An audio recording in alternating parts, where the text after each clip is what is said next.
जय हिंद दोस्तों। अमित शाह और शरद पवार की मीटिंग क्या हुई, कई नेताओं की नींद उड़ गई।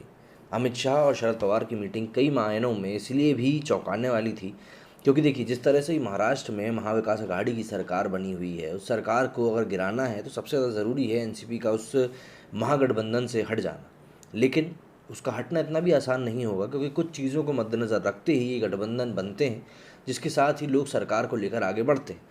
लेकिन अभी जो अमित शाह और शरद पवार की मीटिंग हुई है और जैसे समय पे हुई, जिस नाजुक समय पे हुई है, बल्कि उस समय को मद्देनज़र रखते हुए ये कहना बहुत हद तक आसान होगा कि कुछ ना कुछ तो खिचड़ी पक रही है। और सीधी सी बात है, जब खिचड़ी पकेगी तो ज़रूरी तो नहीं है कि वो बीरबल की खिचड़ी होगी।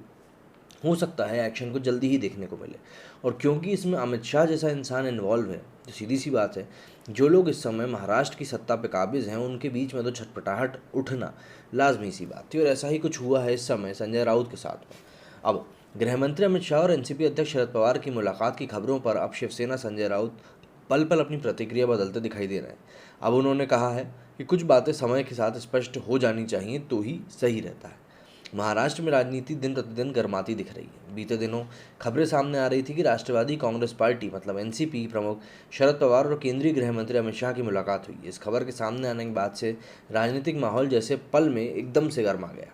दरअसल एनसीपी के दो बड़े नेता मतलब शरद पवार और प्रफुल्ल पटेल शुक्रवार शाम अहमदाबाद पहुंचे थे, जिसके बाद दोनों नेता गांधीनगर गए। माना जा रहा है कि इन दोनों नेताओं ने गांधीनगर में कुछ गुप्त मुलाकातें की। खबरों को उस वक्त बल मिल गया जब अमित शाह ने शरद पवार और प्रफुल्ल पटेल से मीटिंग के सवाल पर कहा कि सभी कुछ हम लोग पब्लिकली नहीं कर सकते। वहीं अमित शाह और एनसीपी अध्यक्ष शरद पवार की मुलाकात की खबरों पर शिवसेना सांसद और प्रवक्ता संजय राउत की प्रतिक्रिया सामने आई। संजय राउत ने कहा कि कुछ बातें समय के साथ स्पष्ट हो जानी चाहिए, वरना भ्रम पैदा हो जाता है। मैं विश्वास कर सकता हूं कि शरद पवार जी और अमित शाह के बीच अहमदाबाद या कहीं भी कोई गुप्त बैठक नहीं हुई है।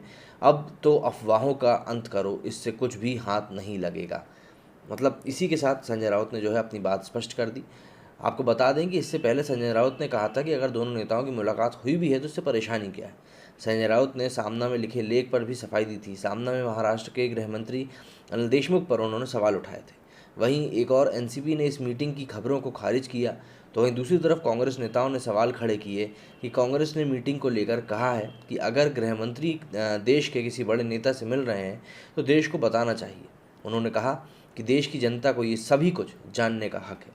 सीधी सी बात है, यहाँ पे छटपटाहट शिवसेना की हम लोग साफ तौर पे देख सकते हैं, क्योंकि उनके मन में अभी यही विचार चल रहा है कि भैया कहीं ये हमको दुलत्ती देकर गठबंधन से बाहर निकाल कर दूसरे के साथ मिलकर सरकार ना मिला लें।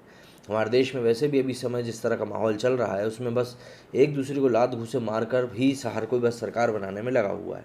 चाहे आप मध्य प्रदेश की बात कर लीजिए या फिर दूसरी जगहों पर जहाँ पर जुगाड़ पानी में लगे हुए हैं लोग। लेकिन बात वही है कि आपको कहाँ तक सफलता इस चीज़ों में हासिल होती है, ये सबसे ज़्यादा देखने वाली बात इस समय है। जिस तरीके से इस समय बंगाल का माहौल बना हुआ है, जिस तरह से वहाँ पे समय चुनाव हो रहे हैं, प्रचार हो रहे हैं, उससे साफ दिख रहा है कि लोग अब किसी भी हद तक जाने के लिए तैयार हो चुके हैं। लेकिन अब ये देखना बहुत ज़्यादा ज़रूरी होगा कि आखिर किस तरीके से महाराष्ट्र की जो राजनीति है वो अपने आप को उठापटक के बीच में पाती है, क्योंकि महाराष्ट्र की राजनीति इस समय जिस तरीके से आगे बढ़ रही है वो वाकई में काफ़ी सारे चौंकाने वाले खुलासे अपने साथ लेकर चल रही है। और लोग लगातार ये चीज़ देख रहे हैं कि आखिर नेता लोग किस हद तक जा सकते हैं और किस हद तक जाके अपनी बात को सही सिद्ध करा सकते हैं, भले ही फिर वो अपनी जगह पर गलत क्यों ना हो। उम्मीद करता हूँ जो बात मैं आपको समझाना चाहता था वो इस वीडियो के माध्यम से मैं आपको बिल्कुल समझा पाया हूँ। मेरी इस वीडियो में फिलहाल इतना ही। जय हिंद, जय भारत।